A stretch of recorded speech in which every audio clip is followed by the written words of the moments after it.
I worked at Compassion International. Na bosi yangu alikuwa mwanaume ambaye alikuwa anajiita mbatisti, lakini alikuwa na maisha mabaya sana na hakuwa na mtu Mungu. And my boss lived a very bad life. He did not fear the Lord. Kuwa na fanya mambo mabaya sana. He used to do terrible things. Na alitafuta mimi nifanye mambo pamoja na yeye. And he wanted me to do these things with him. Lakini sikufanya mambo kama yale. But I did not choose that path. Na alitafuta kunifukuza kwa kazi. And he wanted to fire me from work. Lakini Mungu wa mbinguni, But God in heaven,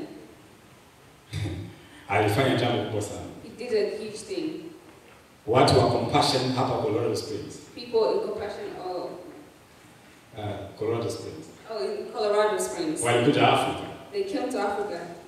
Na walimtoa kwa sababu waligundua mambo yote alikuwa anafanya. And they took him off that position because they understood, they knew all the things that he was doing. Nakwambia Mungu ni Mungu. I tell you, God is God. Unaweza kufanya mambo, You can do things, unayaficha, you can hide them, hata miaka inapita, and years can go by, lakini siku moja itajulikana but one day they will come to light. na itakuwa aibu. And it's going to be shame. Kama vile nilisema, Like I said, suluhisho tu ni kuacha na kutubu. the solution is just to leave it and repent. Na maneno haya tusaidie. And these things are going to help. Jua kwamba hatuwezi kuwa ndani ya hekima You must know that we cannot grow in wisdom kama hatutembee ndani ya neno la Mungu. if you don't walk in the word of God. The next character trait of wisdom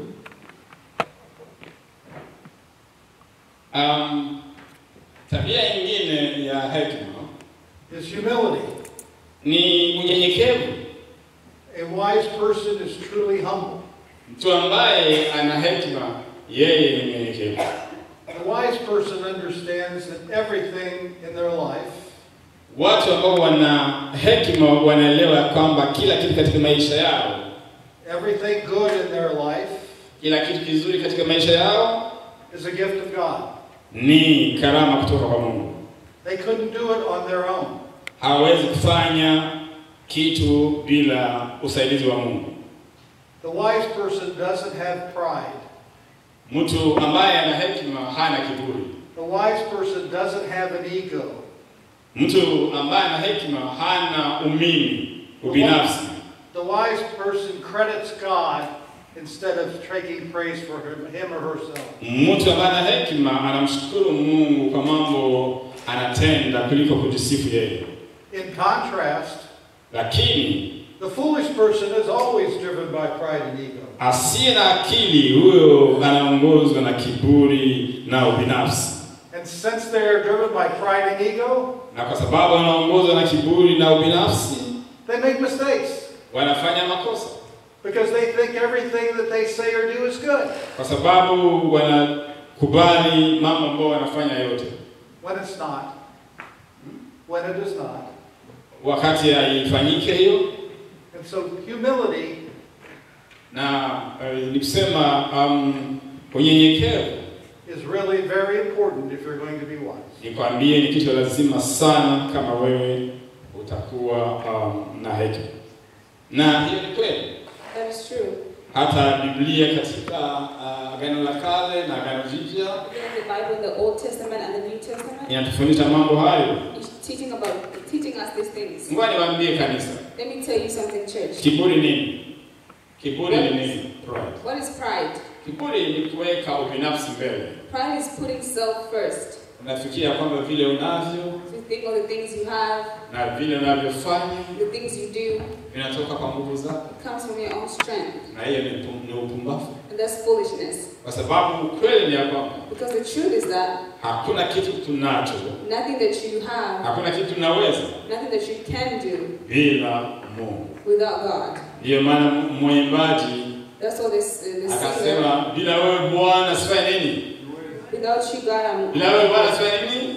I'm not able. Na hata napoendelea asema umfanye nini? Uniongoze. That's why he said, lead me. Kwa sababu bila uongozi wa Mungu Because without the leadership of God, hatuwezi. we're not able. Na kama vile mwalimu alisema Like the teacher says, katika mistari hiyo, in these few verses, unaona maneno unyenyekevu. we see the words of humility. Munyenyekevu Humble ni kitu lazima sana. is very important. Unapoona mtu anakuwa na kiburi, When you see somebody is prideful, huyo ni karibu kuanguka. that somebody is about to Ukiona fall. kiongozi ambaye anakuwa na kiburi, If you see a leader that is prideful, uko kwa njia ya kuanguka. they are on their way to falling. Kama unaona mtu anakuwa na kiburi, If you see someone is prideful, ni kusema hakuna hekima ndani yake. so there is no wisdom in them. Lakini tunapokuwa na unyenyekevu, But when we are humble, basi hiyo inatuelekeza kuwa na hekima. that is leading us to have wisdom.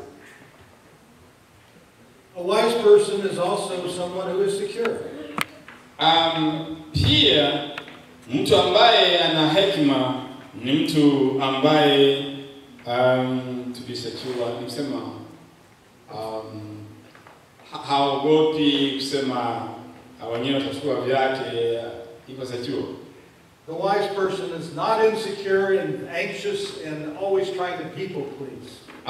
Mtu ambaye ana hekima ana usalama, ndio secure. Ana usalama, haogopi kusema watu watafanya hivi. Hapana, ana usalama. And why does the wise person feel self-secure? Anasikia kwamba yeye mwenyewe katika roho yake iko na usalama. Because they know they have the most important thing in the world. Kwa sababu wanajua kwamba wanakuwa na kitu lazima katika maisha yao. They know that they are a saved child of God and have an eternity in heaven to come. Wanajua kwamba ni wana wa Mungu, wameokoka na wana uzima wa milele. Hallelujah. Amen. And that nothing else Na hakuna kitu kingine compares in value to being saved. Hakuna kitu ambacho tunaweza kulinganisha na kuwa na wokovu. And with that they get a sense of self-security and confidence. Na kwa sababu ya hiyo inaleta usalama To enjoy life. ili waweze kuwa na maisha ambayo yanafurahisha. The foolish person Lakini mtu ambaye hana hekima is always plagued by insecurity, yeye anxiety. hana usalama, And because they are insecure, na kwa sababu anakosa usalama, because they are nervous, kwa sababu anaogopa kila wakati, they make mistakes. anafanya makosa, They make foolish mistakes. anafanya makosa, And as a result, na kwa hiyo they have a more difficult life wanakuwa na maisha magumu than that enjoyed by the wise person. na hawafurahii maisha yao.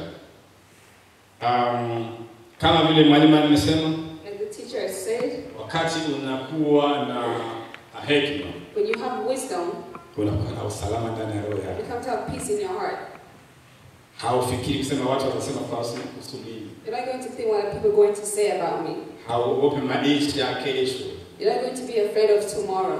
Kwa sababu unajua kwamba unamjua yule ambaye anajua maisha ya kesho. Because you understand and you know the one who knows the life of tomorrow. Na kwa sababu uko ndani ya mikono yake, Because you're in his hands, unasikia kwamba unakuwa na usalama. you have peace. Unaweza usipoona mbele, You may not be able to see ahead, lakini unapomuona yule ambaye anaona mbele, but when you have the one who sees ahead, hiyo inakuletea usalama katika maisha yako. that brings you peace in your life.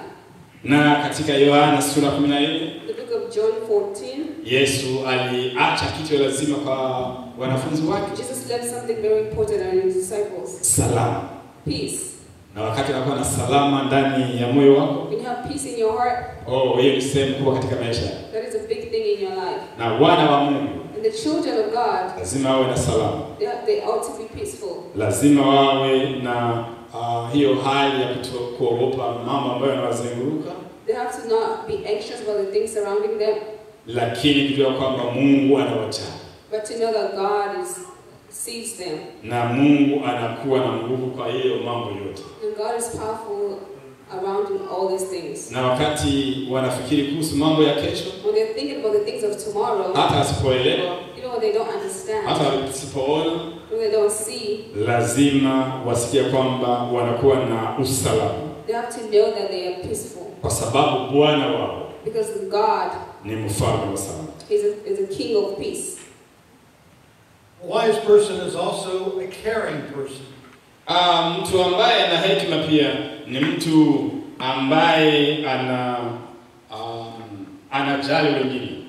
The wise person cares about others as much as he cares about him or herself. Mtu ambaye ana hekima anajali yeye mwenyewe na wengine pia. By doing that, other people recognize that caring. Wanapofanya hivyo watu wengine wanaona hilo. They trust that person. Wanakuwa na tumaini kwa yeye. They like that person. Wanampenda yeye. And they have a good relationship which both people now enjoy. Na wanakuwa na uhusiano mzuri pamoja na yeye. In contrast, the foolish person does not care so much about others. Lakini mtu ambaye hana hekima, the foolish person is self-obsessed, cares about him or herself. Yeye anajiona yeye mwenyewe. The foolish person is insensitive. Lakini yeye haone vitu vingine wenyewe wanahitaji.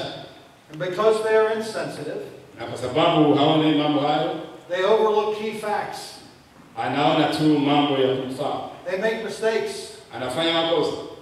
And they don't enjoy the life that the wife first. Alafu hawawezi kufurahia maisha ambayo watu wengine wanafurahia. I want to give the biblical part, then we can ask them to rather ask questions because we are quite tired.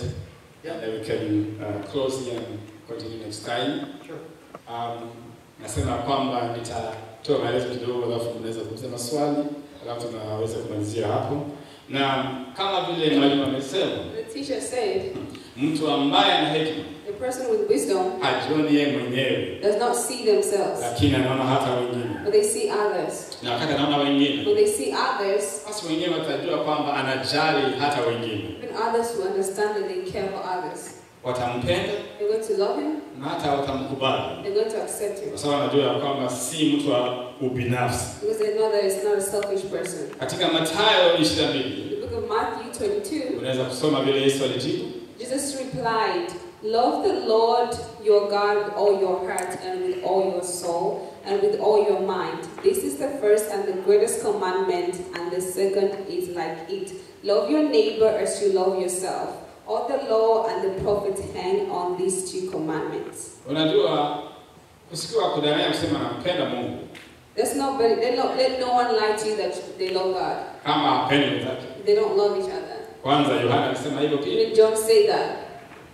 Kwa sababu ukimpenda mtu mwenzako, Because if you love your other person, unakuwa chombo cha Mungu kumpenda huyo. you become the source of God to love that person. Lakini kama mpendi Mungu ambaye unaona, But if you don't love the God that you see, unasema kama unampenda Mungu, and you say you love God, unadanganya. you're lying.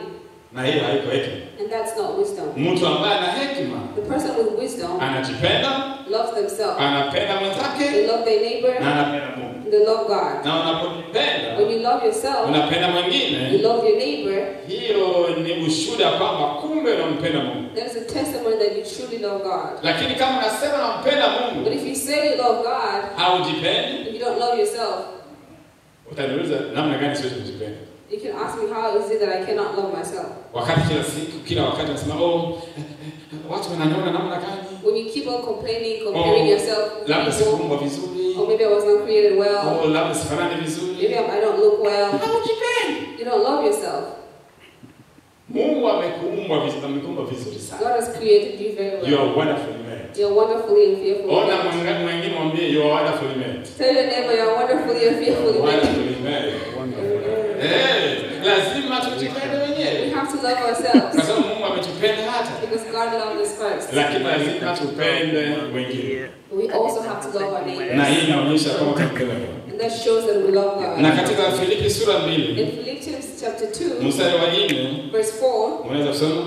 let each of you look not only to his own interests, but also to the interest of others. Wewe na mwingine. You and others. Hii kitu ya lazima sana. This is very important. Kwa sababu Mungu anapenda tupendane. Because God wants us to love each Na hiyo other. itaacha watu wanajua kwamba sisi ni wafuasi wa Bwana. And that is going to lead us to know that we're disciples of Kama una Christ. hekima, If you have the wisdom, wewe utajipenda wewe mwenyewe tu, you can not only love yourself, lakini utapenda hata wengine. you're going to love others. Unajua ninajua kwamba wengine wataenda kwa kazi. I know that others are going to work. Na nilikuwa nimetayarisha kwa tutamaliza saa 9:30. I prepared that we're going to finish at 3:30. Na saa zimetimu. And the time has gone. Tumpigie mwalimu makofi tafadhali. Na tumpigie Lucas makofi ametafsiri. Ninapenda sasa muulize maswali.